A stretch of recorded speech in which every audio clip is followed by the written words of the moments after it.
जय श्री राम दोस्तों, आप सभी का स्वागत है आपके अपने चैनल पर। दोस्तों, आज हम बताने वाले हैं कि अपरा एकादशी जब है, शुभ मुहूर्त, पारण समय के बारे में, पारण कब और किस चीज से किया जाएगा, व्रत पूजा महत्व के बारे में, इस दिन भगवान को किस वस्तु का भोग लगाए, और फिर सुनेंगे अपरा एकादशी व्रत की कथा। ज्येष्ठ मास कृष्ण पक्ष की एकादशी को इसे अपरा एकादशी और अचला एकादशी के नाम से जाना जाता है। जो भी भक्त सच्ची श्रद्धा के साथ, नियम और निष्ठा के साथ अपरा एकादशी का व्रत धारण करते हैं, तो इस व्रत के प्रभाव से धर्मशास्त्रों के अनुसार अपना एकादशी व्रत करने से गर्भपात, ब्रह्मा हत्या, राक्षस योनि, झूठ, बुराई व अन्य पापों से मुक्ति मिलती है। इस व्रत को करने से मनुष्य को तीनों पुष्कर में स्नान के समान, गंगा जी के तट पर पिंड दान के समान और कार्तिक मास में स्नान के समान, सूर्य चंद्र ग्रहण में, कुरुक्षेत्र में यज्ञ दान एवं स्नान के पुण्य के समान फलों की प्राप्ति होती है। जो व्यक्ति पूरे विधि विधान से अपरा एकादशी का व्रत धारण करते हैं, व्रत में नियमों का पालन करते हैं, तो यह व्रत जो कि सौभाग्य प्राप्ति, पापों से मुक्ति तथा मृत्यु के बाद भगवान विष्णु के धाम को प्रदान करता है। इस दिन विशेष प्रकार से भगवान विष्णु के लक्ष्मी नारायण स्वरूप का पूजन करना चाहिए। एकादशी का व्रत भगवान श्री कृष्ण भगवान विष्णु को अति प्रिय होता है। प्रत्येक माह की कृष्ण पक्ष और शुक्ल पक्ष की एकादशी तिथि के दिन इस मृत्यु को धारण किया जाता है। इस बार एकादशी तिथि प्रारंभ समय जो कि 2 जून 2024 दिन रविवार सुबह 5:05 और इसकी समाप्ति जो कि 2 जून की रात्रि 2:42 पे एकादशी तिथि की समाप्ति है। 2 जून को जो सूर्योदय का समय है वह समय सुबह 5:07 है और एकादशी तिथि की शुरुआत जो कि सुबह 5:05 से एकादशी तिथि शुरू है। तो इस कारण से 2 जून को सभी भक्तजन व्रत को धारण करेंगे, क्योंकि सूर्योदय व्यापी के अनुसार यह समय प्राप्त हो रहा है। सूर्योदय से पहले ही एकादशी तिथि शुरू है।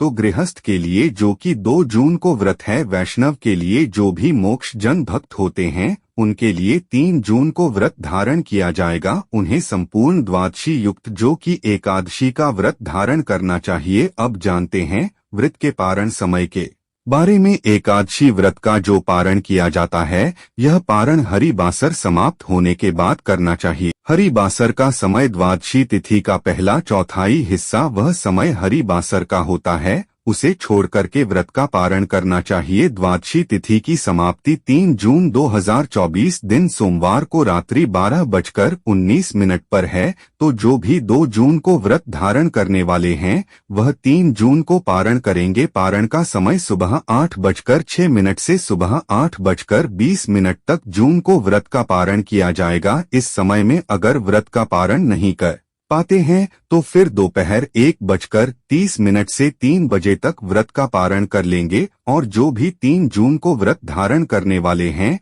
वह सभी व्रत का पारण 4 जून को करेंगे। 4 जून को व्रत का पारण जो कि सुबह 5:44 से सुबह 6:20 तक व्रत का पारण किया जाएगा। अपरा एकादशी व्रत का पारण जो कि तिलन पारण यानी कि तिल से व्रत का पारण किया जाए, यह संभव न हो पाए तो आप जल, तुलसी दल या फल से व्रत का पारण करें। एकादशी तिथि के दिन सूर्योदय का समय सुबह 5:07 और सूर्यास्त शाम 6:45 होगा। ब्रह्मा मुहूर्त का समय सुबह 4:02 से सुबह 4:43 तक होगा। तो आइए अब सुनते हैं ज्येष्ठ मास की अचला अपरा एकादशी व्रत की कथा। अगर आप एकादशी व्रत के उपलक्ष्य में ब्राह्मण दक्षिणा, अन्नदान, वस्त्र दान आदि के लिए देना चाहते हो तो आप अपने श्रद्धा और सामर्थ्य के अनुसार हमें डिस्क्रिप्शन में जाकर के वहां से गूगल पे, फोन पे या अकाउंट नंबर के माध्यम से आप अपने श्रद्धा और सामर्थ्य के अनुसार हमें ब्राह्मण दक्षिणा प्रदान कर सकते हैं।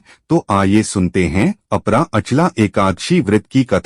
तो बोलिए प्रेम से भगवान विष्णु की जय, माता लक्ष्मी की जय, भगवान श्री कृष्ण की जय, एकादशी माता की जय, सर्व देवी देवता की जय महाराज युधिष्ठिर ने भगवान श्री कृष्ण से हाथ जोड़कर कहा कि हे मधुसूदन, अब आप कृपा करके मुझे ज्येष्ठ मास की एकादशी का नाम और महात्म सुनाइए, क्योंकि मेरी उसको सुनने की महान इच्छा है। पांडु नंदन के ऐसे वचन को सुनकर भगवान श्री कृष्ण ने कहा, जी मास की कृष्ण पक्ष की एकादशी का नाम अपरा है, क्योंकि यह अपार पापों को नष्ट करने वाली है। इस एकादशी का व्रत करने वाले को ब्रह्मा हत्या, भ्रूण हत्या, गोत्र हत्या, मित्र हत्या, परनिंदा, पर स्त्री रमण का पाप तथा और भी अनेकों प्रकार के पाप नष्ट होते हैं। झूठी गवाही देने का पाप, झूठा चिकित्सक बन रोगियों को मारने का पाप तथा और भी अनेकों प्रकार के पाप अपरा एकादशी का व्रत करने से निसंदेह ही नष्ट हो जाते हैं। कार्तिक मास में पुष्कर में स्नान करने का जो पुण्य फल होता है,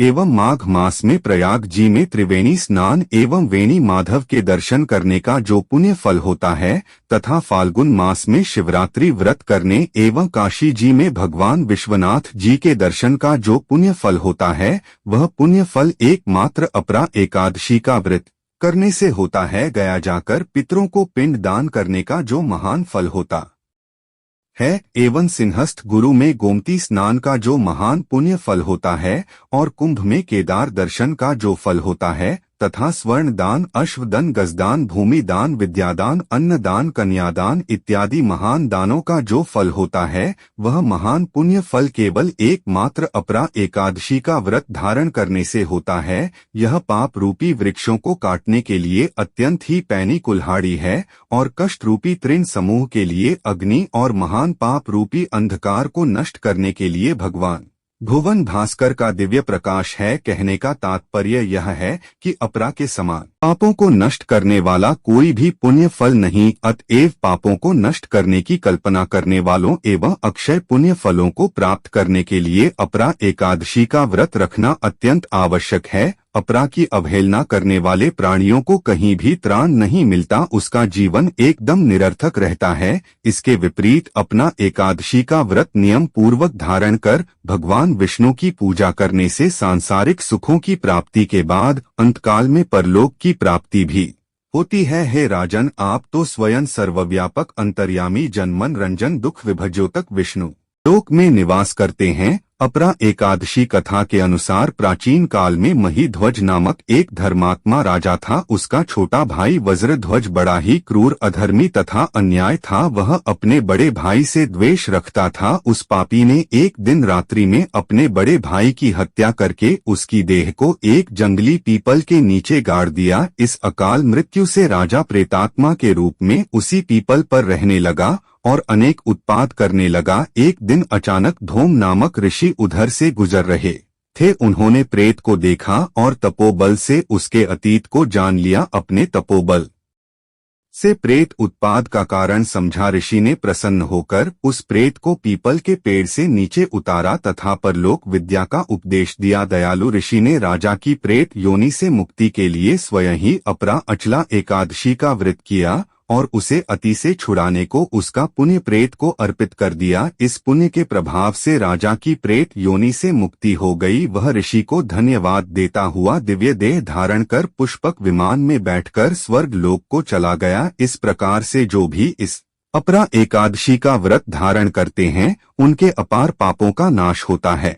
तो बोलिए प्रेम से भगवान विष्णु की जय, माता लक्ष्मी की जय, भगवान श्री कृष्ण की जय, एकादशी माता की जय, सर्व देवी देवता की जय। जो भी भक्तजन अपरा एकादशी का व्रत धारण करते हैं, जो भी भक्तजन एकादशी का व्रत धारण करते हैं, चाहिए जब भी भोग लगाते हैं तो तुलसी दल डालकर के भगवान को भोग लगाना चाहिए। इस बार 2 जून को जो कि रविवार पड़ रहा है, तो रविवार के दिन तुलसी पत्र नहीं तोड़नी चाहिए। तो आप दशमी तिथि के दिन ही तुलसी पत्र पूजन के लिए तोड़ करके रख ले और उसे फिर पूजन में प्रयोग करना चाहिए और पूर्ण विधि विधान के साथ भगवान का नाम जप, स्मरण, भजन, कीर्तन आदि का कार्य करना चाहिए। एकादशी की रात्रि जागरण करते हुए समय व्यतीत करनी चाहिए। द्वादशी की सुबह उठ करके नित्य क्रियाओं से निमत होकर के स्नान करके शुद्ध वस्त्र धारण करके भगवान का पूजन और आरती करनी चाहिए। इसके बाद ब्राह्मणों को भोजन कराना चाहिए, ब्राह्मणों को दान और दक्षिणा देनी चाहिए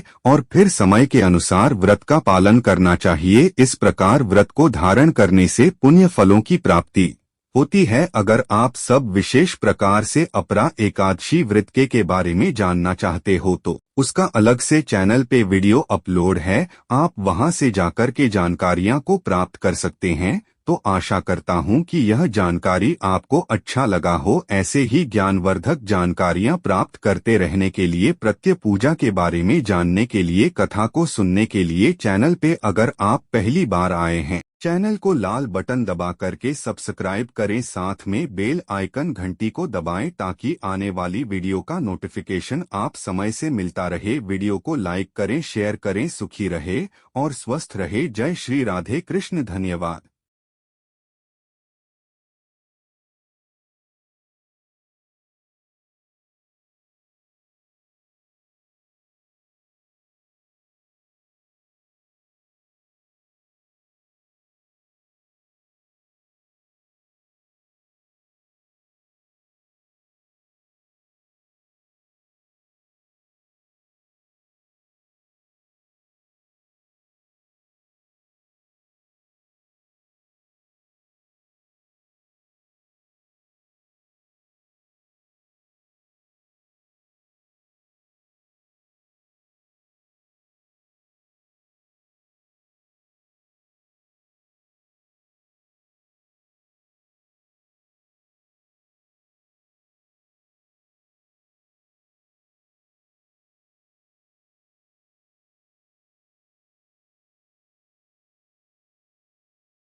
आइकन घंटी को दबाएं ताकि आने वाली वीडियो का नोटिफिकेशन आप समय से मिलता रहे। वीडियो को लाइक करें, शेयर करें। सुखी